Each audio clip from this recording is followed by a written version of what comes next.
Merci beaucoup. Merci d'être venu. Merci d'être pressant.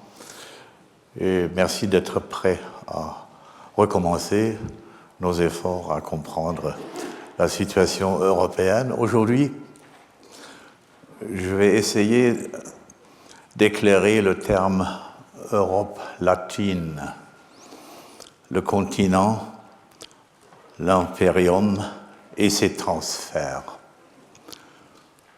Donner le nom de continent à une région du monde telle que l'Europe paraît avoir constitué dans un premier temps une convention de langage dénuée de risques.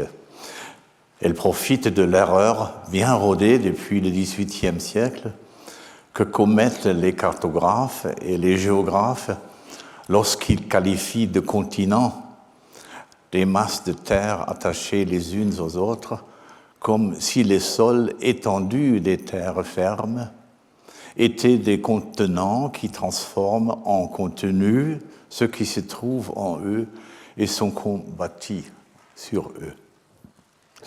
Depuis la modernité planétaire inaugurée par les voyages de Christophe Colomb et de Magellan, nous devrions savoir pourquoi le rapport entre contenu et contenant se présente en réalité à l'inverse. Les contenants effectifs, ceux qui méritent le nom de continents, ceux qui assurent la cohésion, sont les mers globales que l'on a nommées d'après le fleuve grec du monde, Océanos, tandis que les grandes masses de terre, si on les conçoit correctement, ne sont pas des contenants, des containers, mais des contenus, content, des ensembles de sols et de populations arrosés par la mer.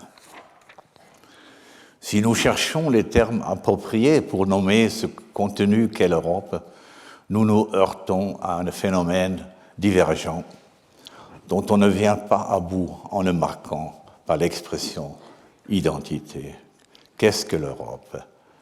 Cette identité, cette entité, a-t-elle une essence, un noyau, une substance ?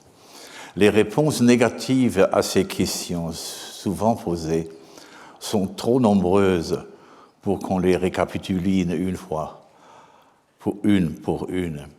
Parce que l'Europe, si l'on met entre parenthèses le fait qu'elle constitue l'annexe occidentale, est faussement comprise comme un continent, la masse continentale asiatique, du point de vue de Paul Valéry, son contrefort, aux yeux de Derrida, l'autre cap, et selon Danilevski, un auteur russe slavophile, un agrégat confus de presque îles.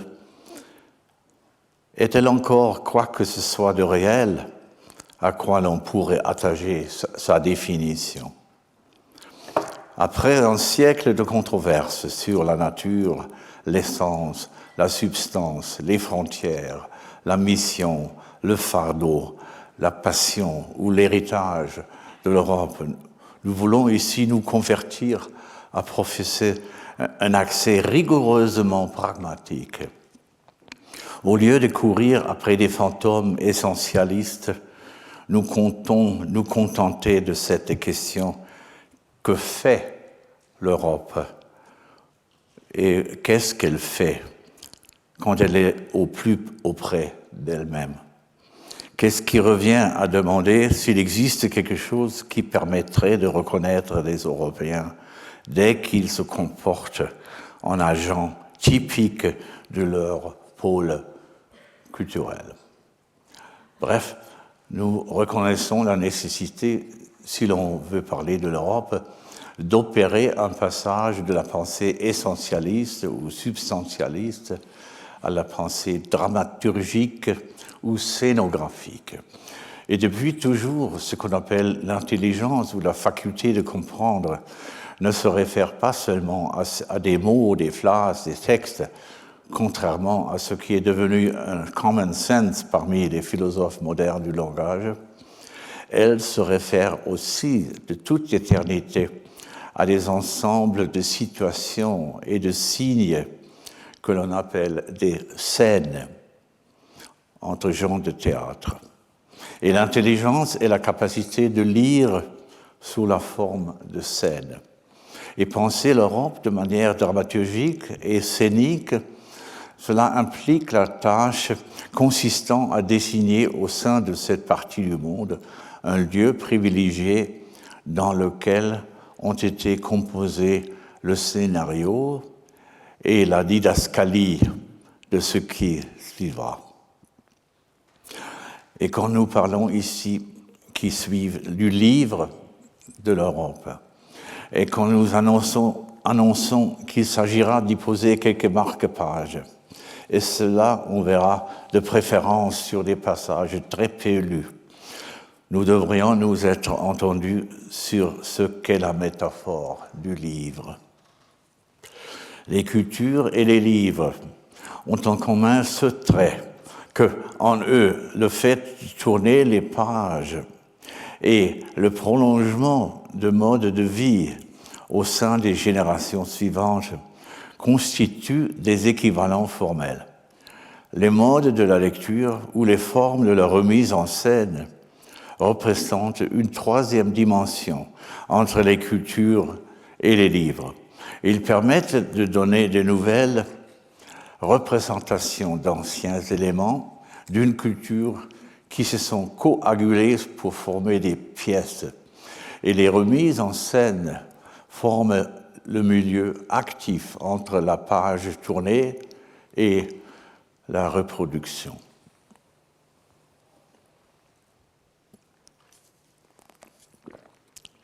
Remettons-nous pour un instant à l'esprit d'importance du geste consistant à tourner les pages pour la conscience historique en général et même plus largement pour le sens de la cohérence et de l'ordonnancement.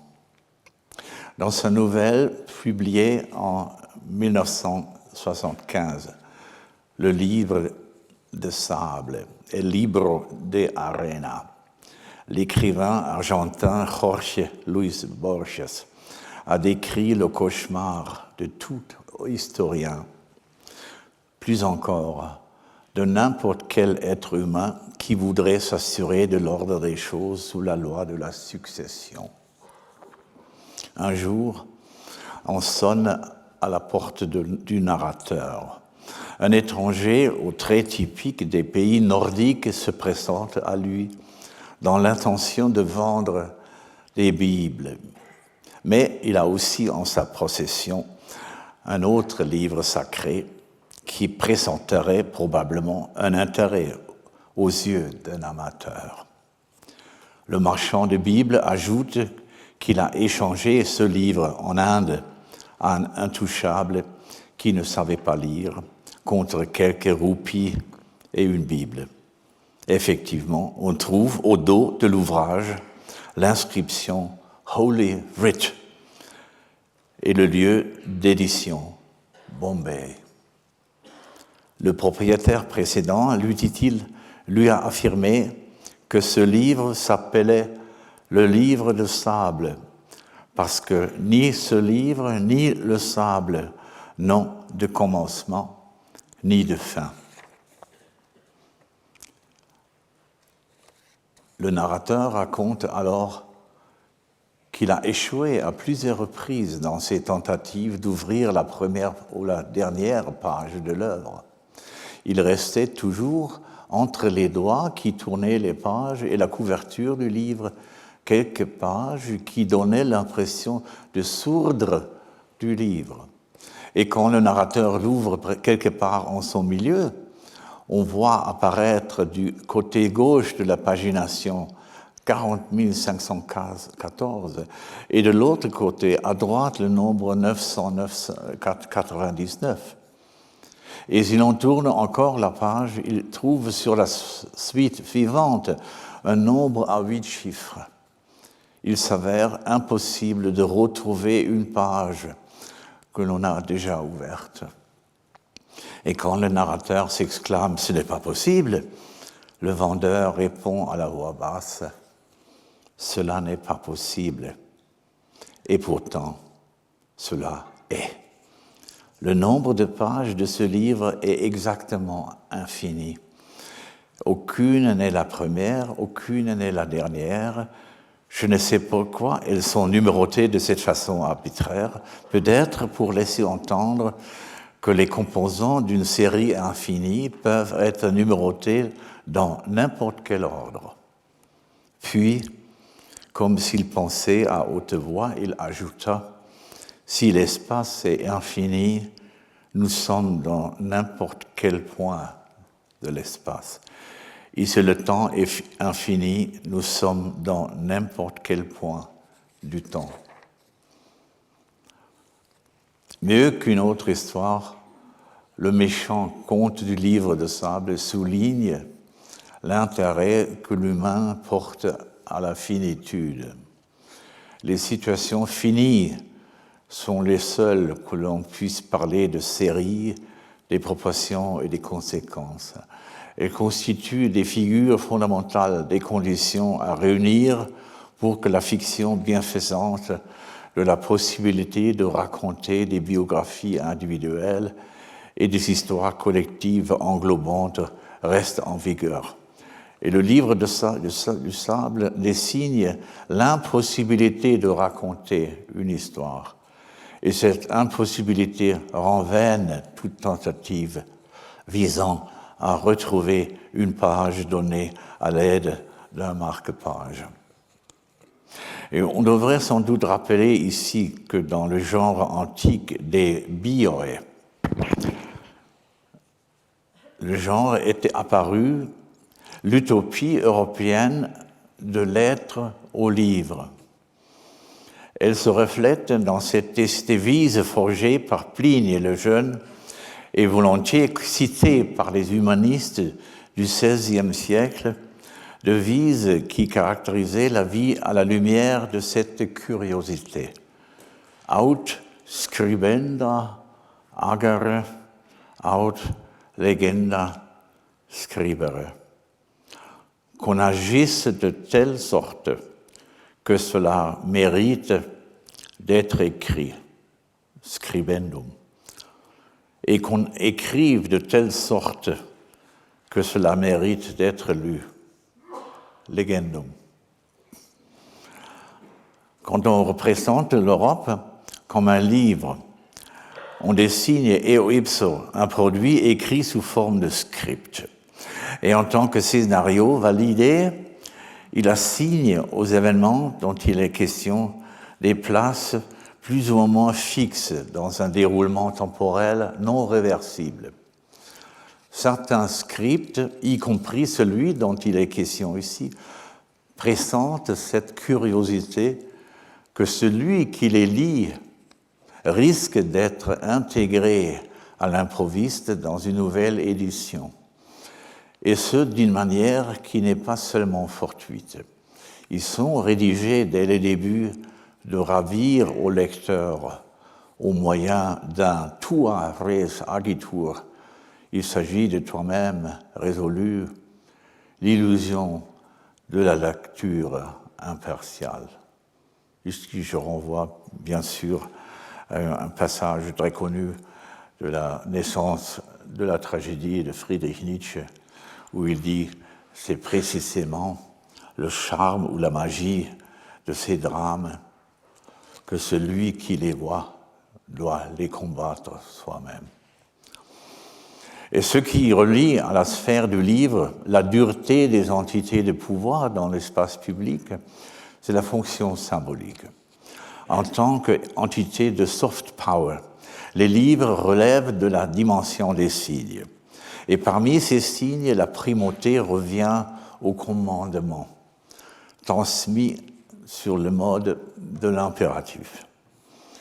Tant que les livres, comme agents de la force douce, font des propositions qui peuvent être négligées ou acceptées, les puissances de la force dure donnent des commandements sous-tendus par le pouvoir de sanction.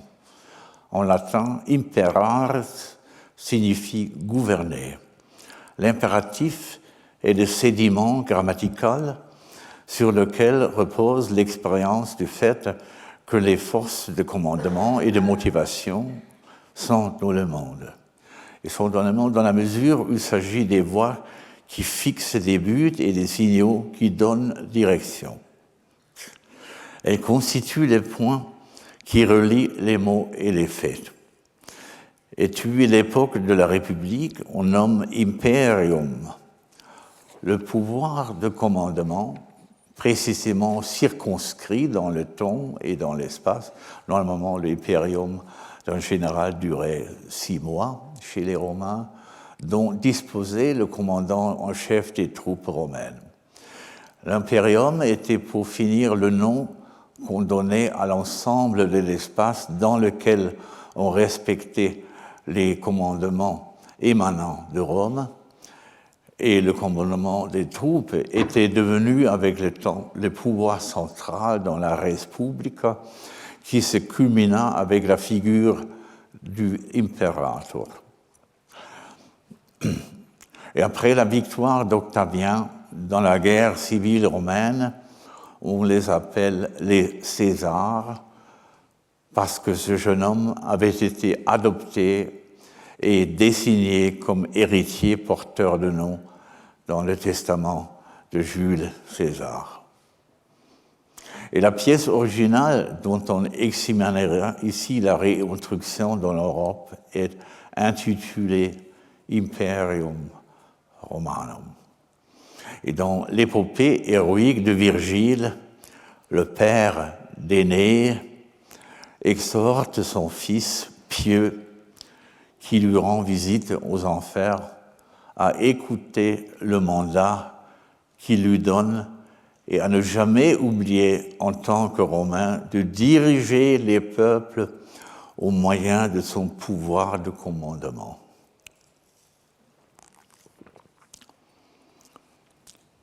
Dans la mesure où vous avez suivi vos cours de latin, vous auriez certainement ces paroles encore dans votre oreille. Tu reger imperio populos Romane memento haec tibi sunt artes pacique imponere morem parcere subjectif et debellare superbos. Ja. Aujourd'hui, on traduirait parcere subjectif, on traduirait d'une façon un peu ironique, informer les Alliés et bombarder les rebelles.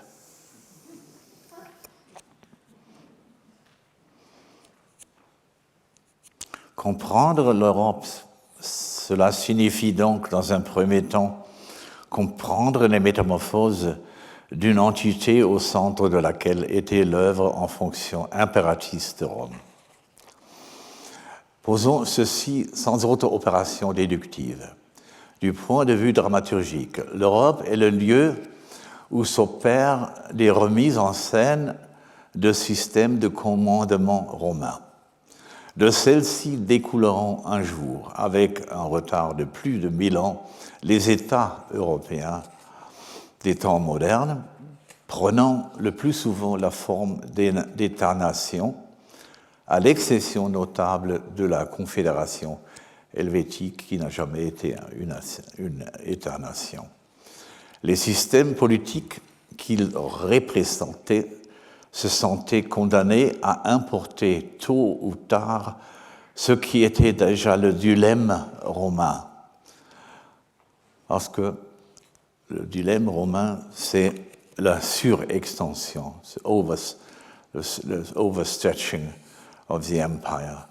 À partir de l'époque d'Auguste, l'Italie, le pays germinal, eut le droit, la capacité, la volonté et la nécessité de prendre des décisions concernant des problèmes qu'elle s'était lui-même posés à la suite de son extension hybride vers la Syrie, la Palestine, l'Égypte, l'Afrique du Nord, l'Espagne, la Gaule, la Germanie et la Britannie du Sud. Le concept de Imperium impliquait à son zénith le programme Commandement sans frontières, dont on comprend, sans qu'il soit besoin de plus amples commentaires, pourquoi il ne pouvait qu'échouer sur son propre écueil. Il est inutile de récapituler ici l'histoire racontée 100 fois de la chute de Rome et de sa scission entre l'espace de décadence de la Rome occidentale et la zone byzantine de prolongement militaire. Le seul élément important pour l'histoire de cette partie du monde, qui s'appellera plus tard l'Europe, est le déplacement du motif de la force de commandement vers le nord et vers l'ouest. Et si l'on devait dire à quel moment et dans quel lieu est née l'Europe, où nous vivons encore aujourd'hui, il faudrait remonter à une scène dont l'oubli a joué un gros rôle par la richesse de ses conséquences, qu'elles soient symboliques ou factuelles. En l'an 390, Ambroise, l'évêque de Milan, y avait refusé l'accès à l'Église à l'empereur Théodose parce que celui-ci n'avait toujours pas fait repentance pour le massacre de Thessaloniki, dont on lui attribuait la responsabilité. Dans cette ville, des milliers de visiteurs de l'hippodrome avaient été massacrés sur l'ordre impérial par des troupes goths lorsqu'une foule en colère avait voulu libérer par la force un conducteur de chars populaire qui avait été arrêté. Et la scène primitive de l'Europe témoigne de la singularité de celle-ci. D'emblée, le clivage avec les autorités suprêmes s'affirme comme un élément constitutif. Bien qu'ils soient le plus souvent tributaires l'un de l'autre, le pouvoir politique et le pouvoir religieux ne parlent plus jamais tout à fait la même langue. Et la doctrine augustinienne, dans la civitas de Dieu, qui ferait face à l'état terrestre jusqu'à la fin, confirma peu après la dualité du pouvoir princier et du pouvoir spirituel pour le millénaire et demi suivant. Et ce que les Européens considèrent comme leur liberté résulte d'un privilège propre à nous plonger dans la perplexité, et celui de pouvoir servir à tout moment à deux maîtres, respectivement l'empereur et Dieu, ou encore la patrie et la vérité. Ambroise avait conçu cette possibilité qui prit ultérieurement le nom de l'Europe en affirmant avec consistance son devoir de qualifier l'empereur de pécheur. Et l'empereur avait ouvert la mise en œuvre de cette possibilité en se soumettant au rituel de la repentance, rituel à propos duquel on commettrait un contresens moderne en le considérant comme une simple forme de théâtre. Mais quant aux survivances de ce privilège dans le climat moniste de la fin du XIXe siècle, Lénine voulut les éliminer définitivement en prononçant sa sentence. La liberté est un préjugé bourgeois.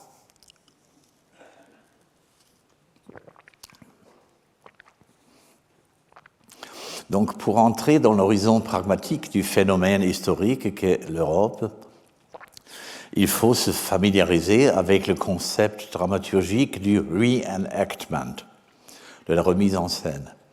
Du point de vue dramaturgique, l'ancienne Europe, inspirée par Rome et ses survivances, et dont l'oubli presque partout volontaire a débouché sur l'Europe actuelle, la nouvelle Europe, l'Europe en situation de quasi-mort cérébrale que nous connaissons aujourd'hui, ne peut être comprise que comme un vaste événement de remise en scène.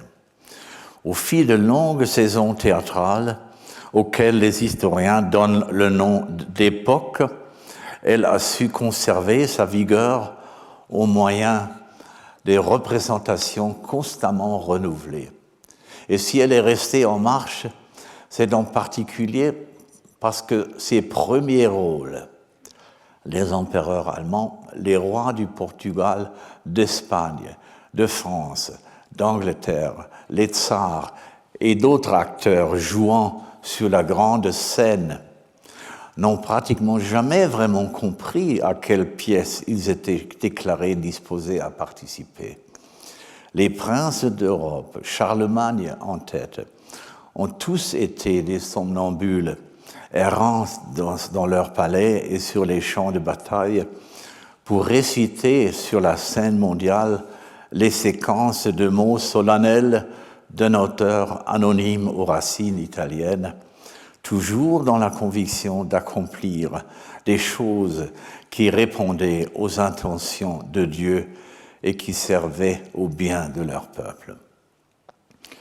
Du point de vue scénographique, on pourrait qualifier l'ancienne Europe de pur effet de scénario. L'Europe donnée en spectacle a fourni la preuve qu'il existe des scénarios qui se réalisent d'eux-mêmes, des drames sans auteur individuel que des dramaturges animés par le même génie ont réanimé de siècle en siècle et que des princes et des politiciens et des démagogues pouvaient alors réincarner avec une fortune variable.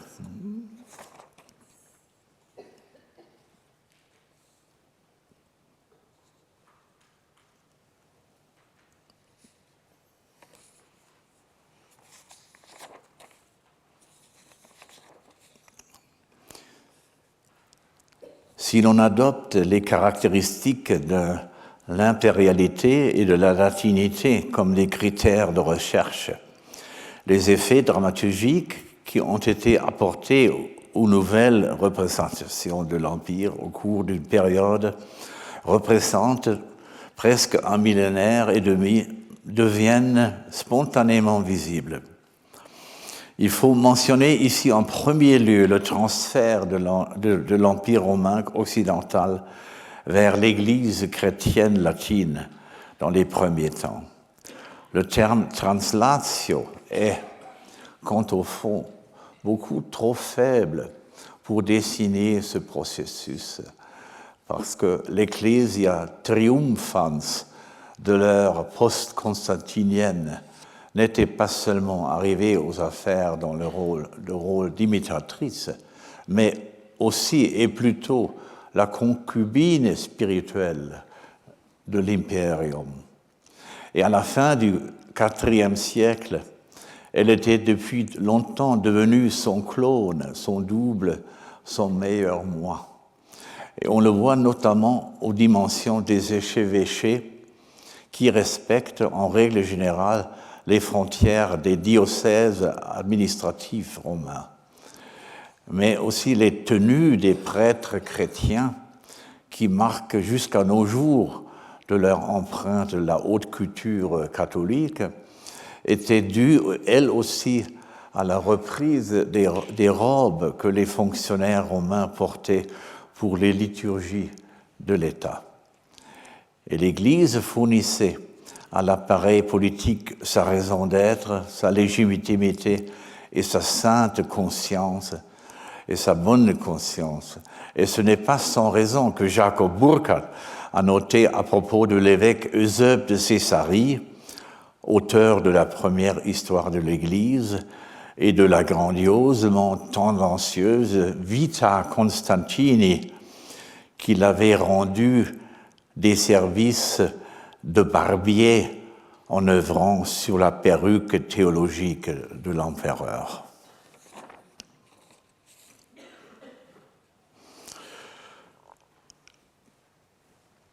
sur le présupposé que le libre transfert de l'empire virtuel sur le mode de la Civitas Dei comme matrice des rattachements suivants à l'héritage romain, on vit apparaître dans le nord-ouest européen, sous des auspices mérovingiens, carolingiens, des vastes germes de parodie de l'Empire qui aspiraient à être un jour plus que des simples imitations.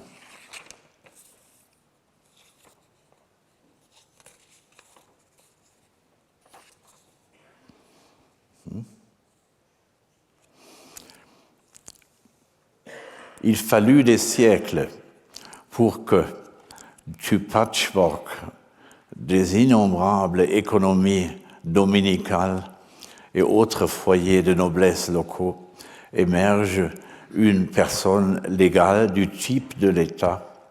Cela présupposait, entre autres, la transformation de la cassette royale du fiscus en trésor d'État, un processus qui n'allait pas pour rester sans commentaire théologico-juridique et à la clarté duquel même les ministres des temps républicains n'ont rien à ajouter. C'est une définition du XIIIe siècle, ubi fiscus est, ibi est imperium.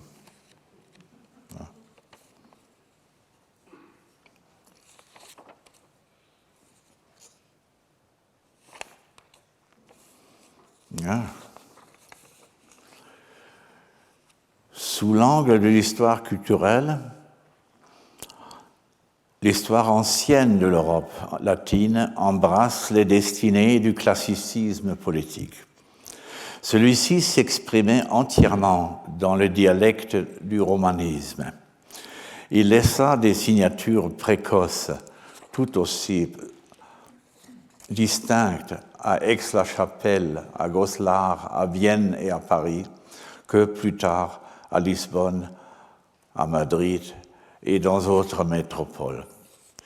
Son plus haut sommet, celui auquel on pouvait le moins attendre dans un premier temps, il l'atteignait dans la capitale britannique. Après la victoire de la flotte anglaise sur l'Armada espagnole en 1588, celle-ci s'éleva au Rome d'un grand empire atlantique et pacifique placé sous les augures anticatholiques. L'Angleterre clarifia sa prétention impériale lorsqu'elle étendit aux mers la pensée de la domination qui avait depuis toujours été reliée à des territoires. Jamais auparavant, une monarchie n'avait cru pouvoir gouverner les vagues. Même le Perse Xerxès Ier, qui avait condamné la mer à recevoir 300 coups de fouet aux Dardanelles parce qu'elle ait gêné ses projets de construction d'un pont, put considérer que les eaux libres étaient accessibles à la seule sanction, mais non à la domination. Et c'est pourtant bien sous la forme de l'impérialisme maritime que l'expansion britannique s'accomplit à partir du XVIIe siècle. Et là, il s'accomplit une translatio imperii aux dimensions océaniques. Et à l'apogée de son extension, au début du XXe siècle, l'Empire, Empire, fondé sur la marine, l'industrie et le code of conduct du gentleman colonialisme, représentait un quart des terres habitées. Anti-romain par l'idée qu'il se faisait de lui-même, il devint au bout du compte la plus forte expression de l'impérialité de l'ancienne Europe.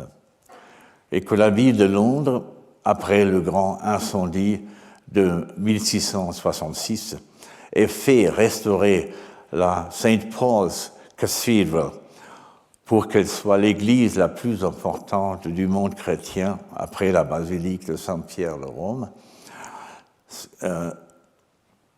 cadre bien avec le tableau qu'offre l'entrée britannique sur la scène globale. Et parmi les effets provocateurs, que l'on peut tout aussi bien appeler ces tragédies, on comptait les vives rivalités qu'elle suscita à Paris, Moscou et Berlin. Elles atteignirent leur apogée avec les blocus de Napoléon et les guerres mondiales du XXe siècle, qui furent aussi des batailles pour l'Angleterre. Pour ce qui concerne les entités impériales sur le continent, les ambitions françaises jouèrent à partir du XVIIe siècle un rôle particulier. Elle n'ébaucha pas en effet son pouvoir royal en respectant la ligne césaro-romaine qui était déjà occupée par l'Empire de Habsbourg, mais elle parvint d'abord avec Saint-Louis au XIIIe et avec Henri IV et les grands cardinaux au XVIIe siècle et avec Louis XIV en guise de parachèvement à former un profil spécifique d'impérialité en expansion dans la succession du royaume biblique de David. On peut remonter le programme du roi Soleil mis en œuvre par Louis jusqu'à la couronne de rayons solaires de Constantin le Grand. Elle ornait sa statue, inaugurée en mai 330 sur le forum Constantin de Byzance, qu'on appelait aussi la Nouvelle Rome. Et la légende voulait que les clous de la croix du Christ aient été inclus dans ces rayons.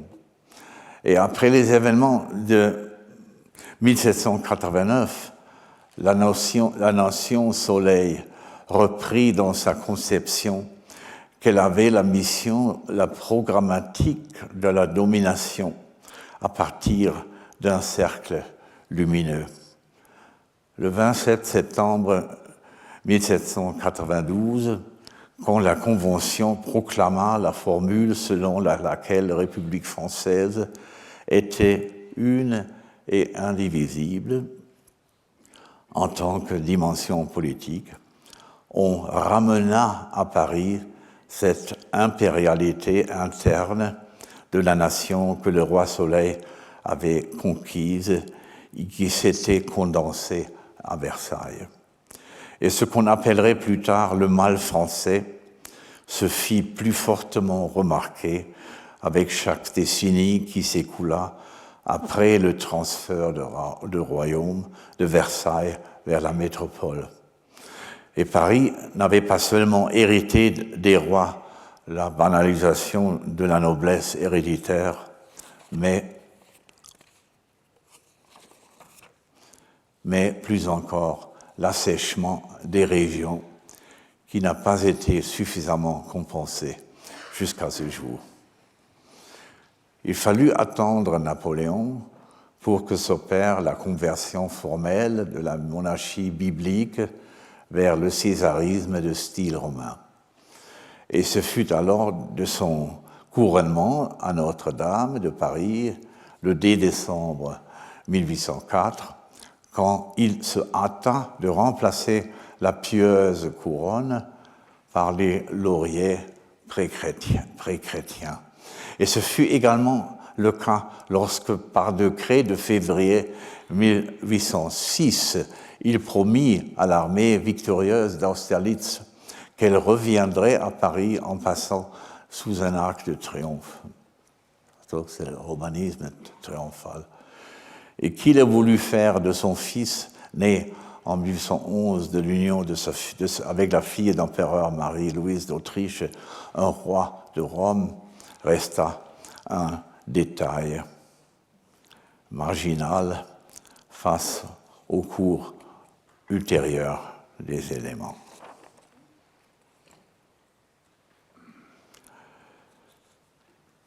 Si l'on se penche sur les phénomènes restés aigus dans la chaîne des translationes imperii, on voit très clairement que l'Europe classique ne constituait ni un territoire, ni une communauté de foi effective, ni jamais ce club chrétien cité si souvent et le plus souvent dans une intention malveillante. La question de ces frontières est donc presque aussi aberrante que celle de son identité. Seul le vecteur le plus actuel du moment de politico-dramaturgique que nous avons évoqué peut être considéré comme l'Europe réelle du point de vue politique. Dans chaque cas, les Européens de service ont toujours été des auteurs différents, qu'il s'agisse d'Ambroise de Milan ou de Charles Martel. Plus tard, ils s'appelèrent Otto II, Grégoire VII, Charles Quint, Oliver Cromwell et Louis XIV, Napoléon Ier et la Queen Victoria s'inscrivirent eux aussi leurs noms sur la liste, et cette dernière en tant qu'impératrice des Indes, comme si le césarisme britannique, passant à côté d'une Europe continentale pleine à craquer, avait préféré l'évasion vers l'Asie. À partir du début du XXe siècle, la version actuelle de la pièce fut reprise par un acteur issu d'un rejet latéral de la domination britannique, les États-Unis d'Amérique. Ce processus n'aurait jamais pu avoir lieu sans le penchant inhérent du script à se détacher du lieu de la première représentation. Le constat dramaturgique ne laisse aucun doute.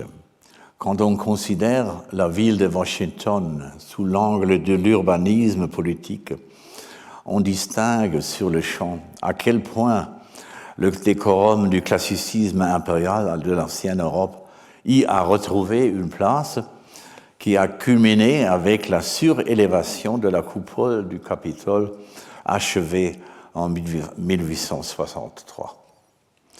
Les capitales des autres États fédéraux rivalisèrent elles aussi avec Washington en édifiant des State Houses en forme de Capitole.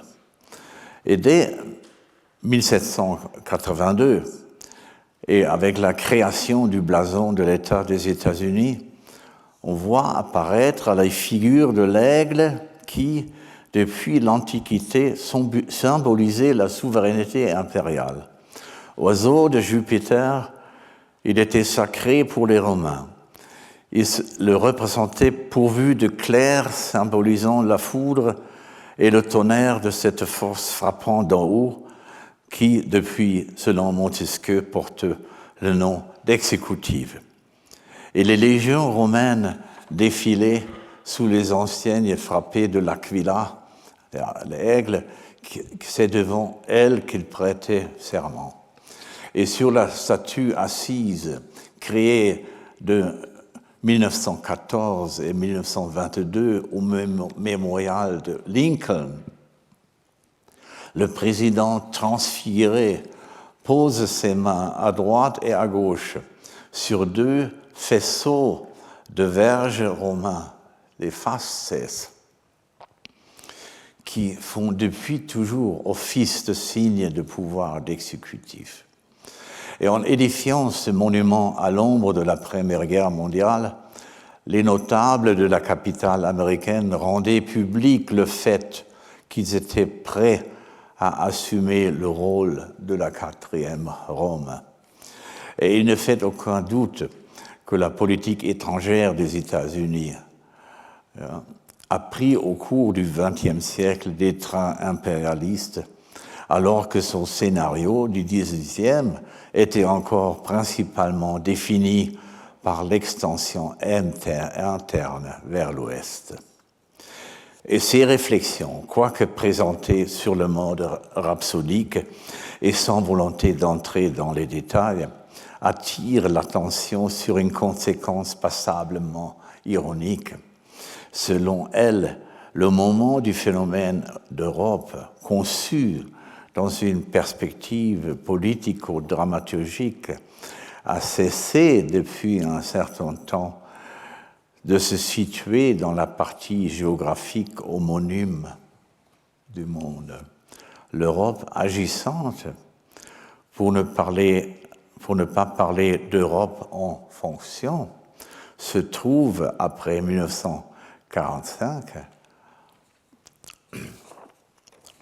conformément à sa logique de mise en scène, de l'autre côté de l'Atlantique, et que les commandements adressés depuis 1945 au monde nord-atlantique proviennent pour l'essentiel d'un bâtiment romanisant qui porte le nom Capitole, n'est pas un caprice de l'histoire politique de style. Ce fait est attesté par la stabilité du décorum impérial à travers les époques. Et ce qui vit en lui, c'est la rhétorique antique du sublime et antique sur le terrain des temps modernes. Donc, ces réflexions exigent une réflexion ultérieure à laquelle on veut se consacrer à notre prochaine réunion, lundi suivant, pour redéfinir la position européenne envers l'Empire, dont il ne faut pas dire qu'il est perdu, mais il faut dire qu'on a volontiers renoncé. Et pour cette herméneutique du renoncement européen, je vous invite pour nos réunions ultérieures. Chaque lundi jusqu'à mi-juin, on continue avec ce genre d'exercice. Merci pour votre patience surhumaine.